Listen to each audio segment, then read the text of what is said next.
Hi guys, and welcome back to Wade's Workshop. And this is going to be a couple of videos about the new shed extension.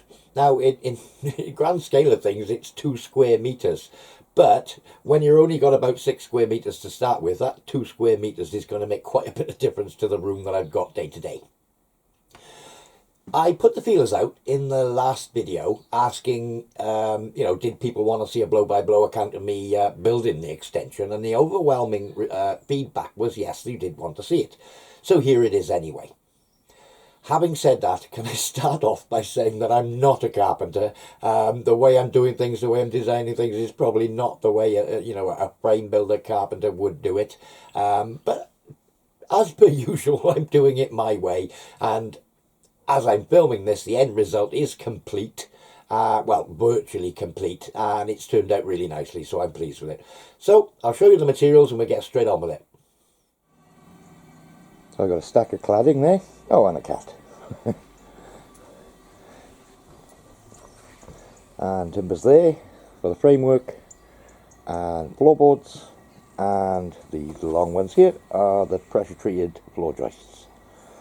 And a couple of rolls of roofing felt, and a big gap where the shed extension is going to go. The first thing I want to do is to replicate the original shed floor and extend it on. And I've got 1 meter extension by the width of the shed. So my original joists are about 58 millimeters by 30, and it's got 12 mil board on the top. And it adds up to a total, oops, get you in shot, of, well, it's around 73 millimeters. So my intended flooring joists measure up at, they're around 47, 48 mil. And my floorboards are a nominal 25, so 48 and 25 should bring me out to the right height, or approximately. So, purely looking at the joists, the original joists, the overall length is, well, they're measuring up at 69 inches, which is just over 1.75 meters. So,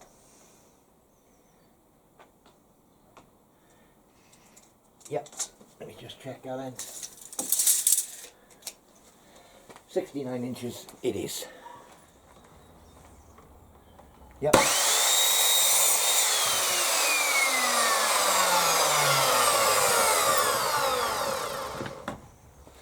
That's my first 2 pieces cut at 69 inches.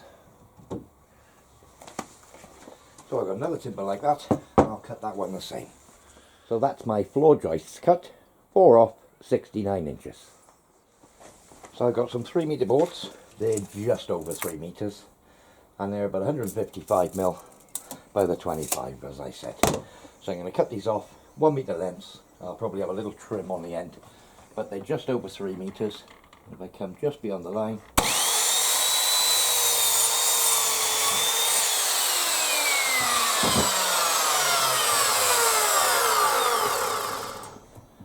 you get the picture.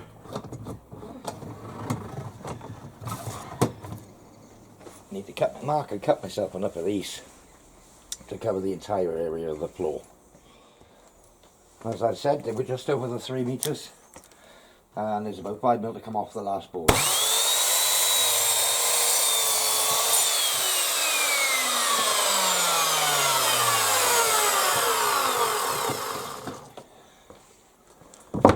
So, I got another 3 of those to cut. Okay, so that's 12 boards cut, 4 planks in total.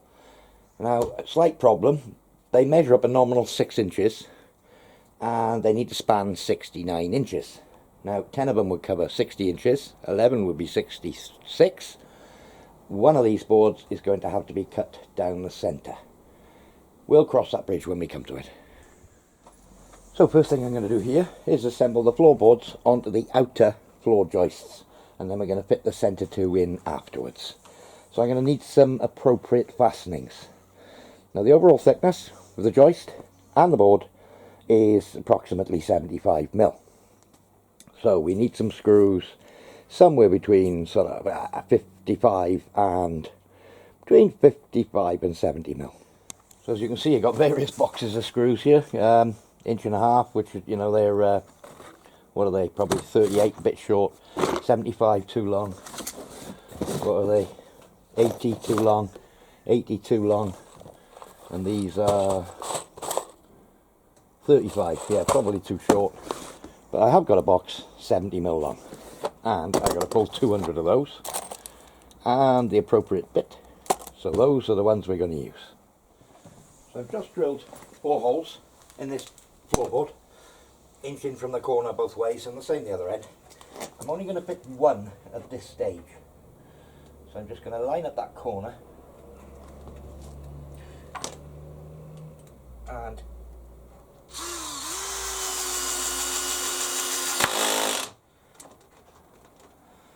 a bit more torque. I dropped it back a bit to one more. That's it. And insert the screw. So I'll just go to the other side. I've probably got a builder's bum sticking out the back of my jeans here. Bring that in square to my eye. Line up that corner.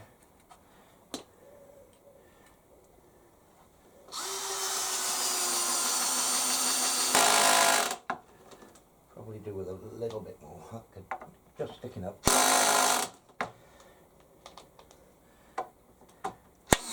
Oh, too much. That'll do. Okay. So I need to square all this up now. So what I'm going to do is just drill a board for the other end, get that drilled, and just put it in the other end, and then measure the diagonals and square it all up. I've just popped the other board on the other end, and as you can see, one screw, and I've left them loose. They're not tightened down in, because I'm going to be taking this board off afterwards. So now I need to measure the diagonals across the frame and go from there.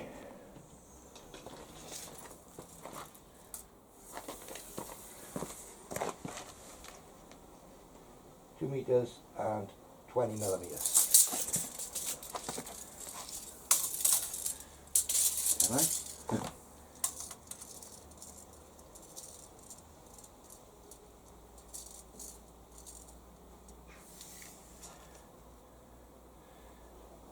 2 meters and 16.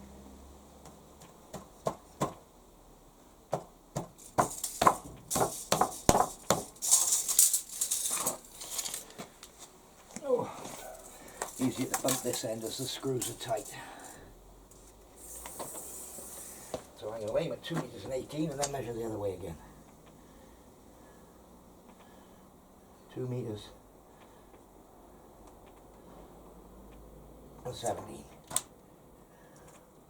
Oh.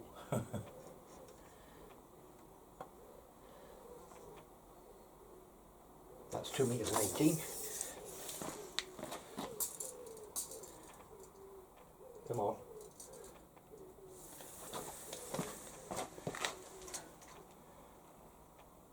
Two meters and 18. Okay. So that is now a square frame. Now I know it's square. Like the other 2 screws in this board.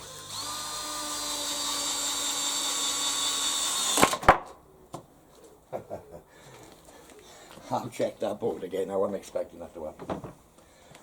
So I've just marked out a line, with it being a metre wide, 333, 333, put a line there and there. Same the other end, and I know that the centres of my other 2 beams are going to be screwed down there.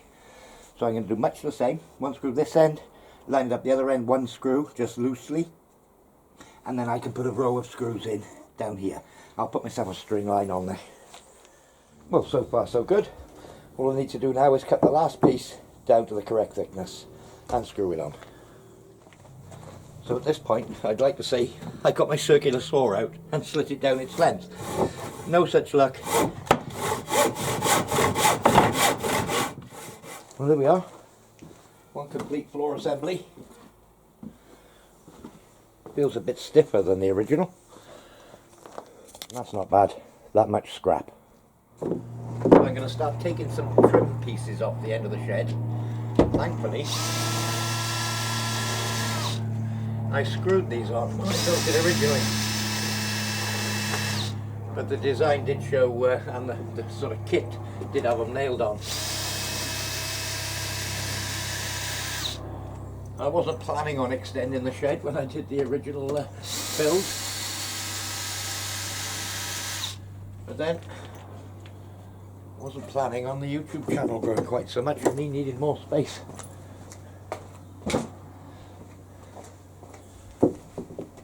Have I missed one?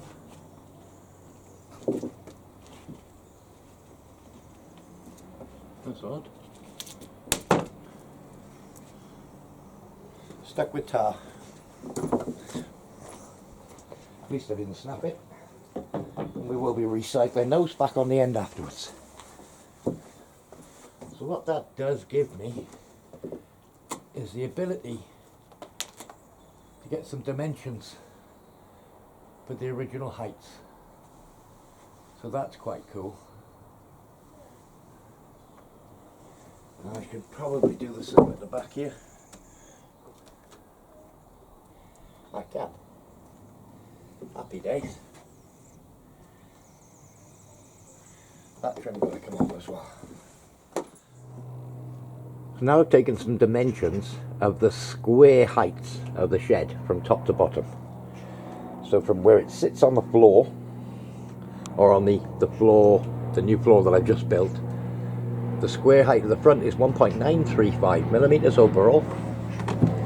And let's just go to the back, in where the spiders live, and the overall height, the square part, is 1.7 meters overall. And obviously a taper between the two.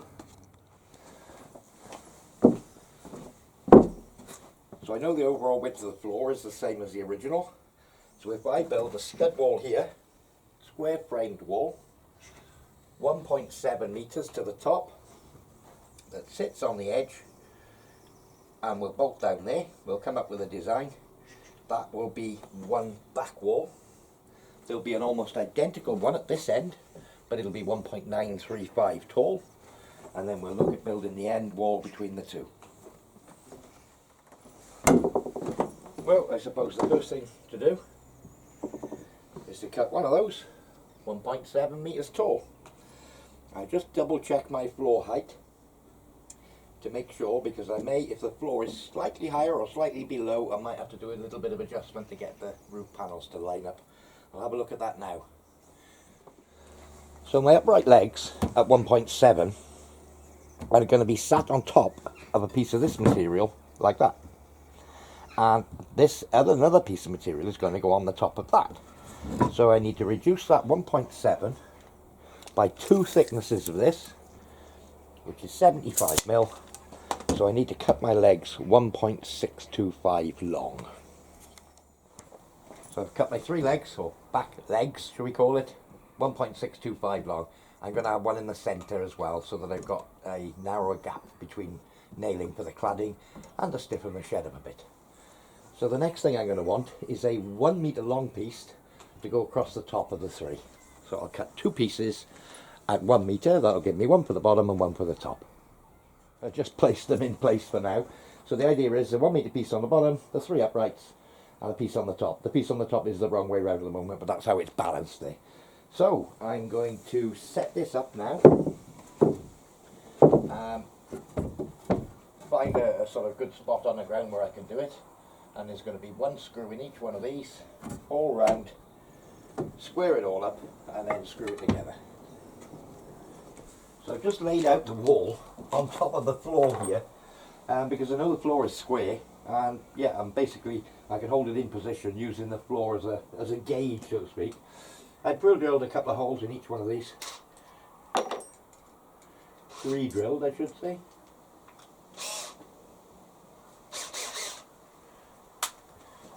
And I just line the timbers up and flush with the outside and whack one in there. So same the other end. Light it up.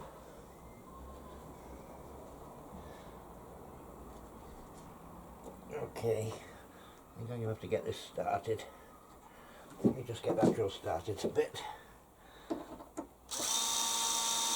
Okay. Knee on that one. Hold that one in place.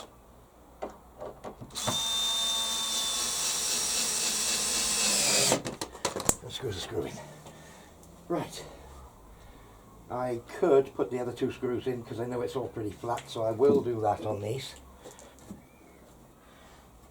Just to stop them rotating on me when I come to do the other end.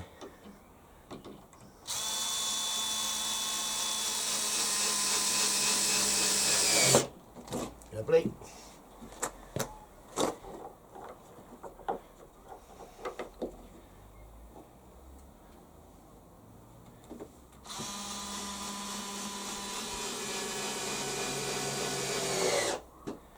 And I think I'm at about the point where I need to change the battery on my drill.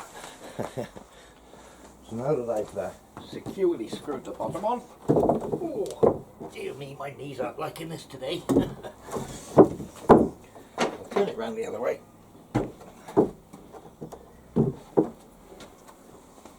Line it all up again.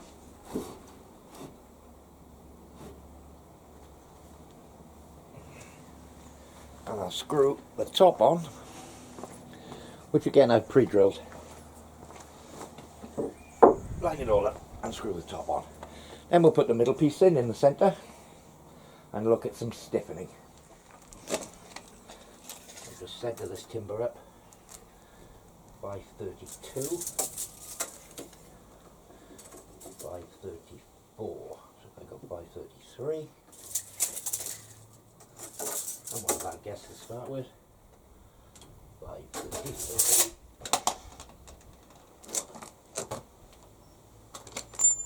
Oh, my driver bit falls out the drill chuck.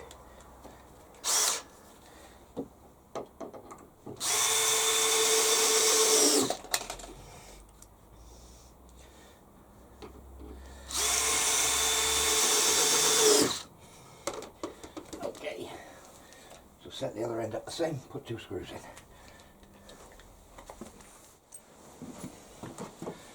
So that's the back wall. When I come to do the end wall, I want the foot plate of it, the foot plate like this one, to butt up against this timber, but against this timber because it's going to have an upright, and I want to be able to screw the two together. So what I'm going to do is simply remove a piece out of there to allow this piece of timber to sit tight against that one. So we're going to have a cutout in there. And another thing I want to do is to have a little look, draw myself some marks. I can't do it this end, I'll have to do it on the other end, so that I can get a screw down through here into the beam underneath, and again another one here somewhere, another one here somewhere, and another one at the back end, so that this wall can be screwed down through the floorboards into the joists that support it. So we'll get on and do that. So that's the layout of the floor and what's going to be the back wall done. I'm not screwing it down or anything at this stage. I need to make a front wall now, which is an exact copy of the back wall, except it's 1.935 overall height. So I'll get on and make the front wall here off camera. I've just screwed both ends down in position, and I put a batten across the top and clamped it in position to keep the gap at the top as it were the same size as the bottom. So that gives me a fixed square for the end wall, and I'm going to start cutting the pieces of timber for the end wall. Again, I'm making it sectional so that it comes apart in 3 separate panels, and then the roof is going to be sort of built on the top afterwards. But yes, so I'm going to start cutting basically a sole board. I'll show you. So yeah, I'll cut a sole board for the bottom, the correct length, and then another board up here. Let me just show in this area here, to this height, the same height as that back one, and then we're going to have a square plate on the top. Now, there is going to be a glass window in here, we'll go into that in a moment, and the roof beam will obviously be the final bit, which is on the angle to match all three, to match up with the shed. So we're going to build a square in here to the height of that back leg.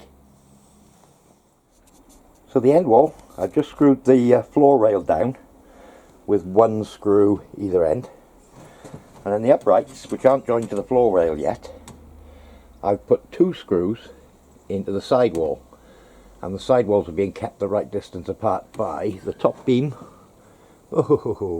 which is clamped both ends. So yeah, just got to put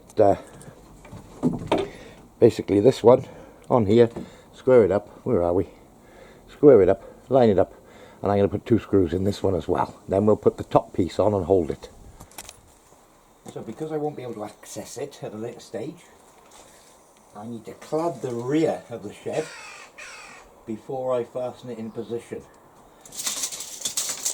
So I've got the shiplap stuff, and I've got 1 meter lengths I need.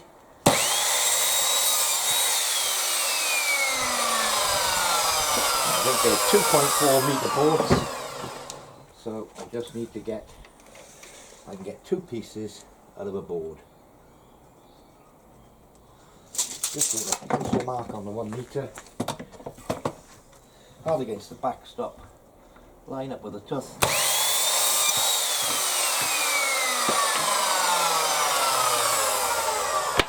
and repeat that for as many boards as I need. So yeah, I'm getting there, 1 board at a time.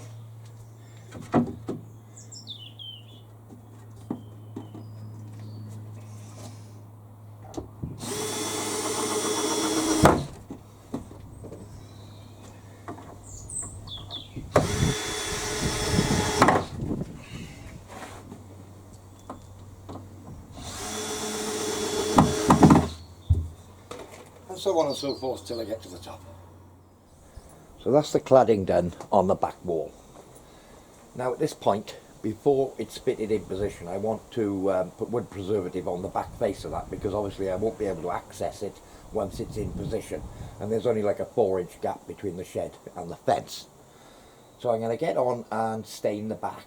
I'll show you a clip of that when it's done. I'm sure you don't want to see me painting, but I got a bit of a dilemma, and that is I'm at a point before this is too stiff that I want to bolt it to the existing shed.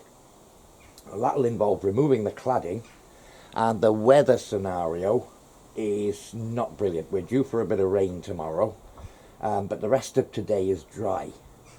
So my thinking is I'm going to start removing that cladding. I'll paint the back first, start removing that cladding, get it all off there, and worst case scenario, I do have a sheet of plywood to put on the roof. I could just throw the sheet of ply up, G-clamp it on, and throw a tarpaulin over it, you know, even if it's 48 hours or whatever before I can get back to it. And at least that will keep the inside of the shed dry once its end wall is removed. So yeah, there's never a good time. September in the UK, you know, you have rainy days, sunny days. Yesterday was glorious when I was doing the first bit. We've had a bit of rain overnight, but we'll see how I go. But I think the next stage, I'm going to get a paintbrush out, stain the back edge, take the cladding off, and then get it in position. I will have to clad so far up on the wall on this side, and I'm planning on recycling the cladding off the existing shed to go on the end wall. But I will have to clad up sort of 2 or 3 feet, because again I've got a wall in the way. Let me show you the wall. Yeah, there's a wall, well there will be a wall in the way that'll stop me being able to screw the cladding in the back corners. So yeah, paint the back side of that back wall and then start removing the cladding. Well, that's about it for part 1, I think. Part 2 will be coming very shortly. Thanks for watching, guys. Thanks for subscribing, and we'll see you all very soon. Cheers now.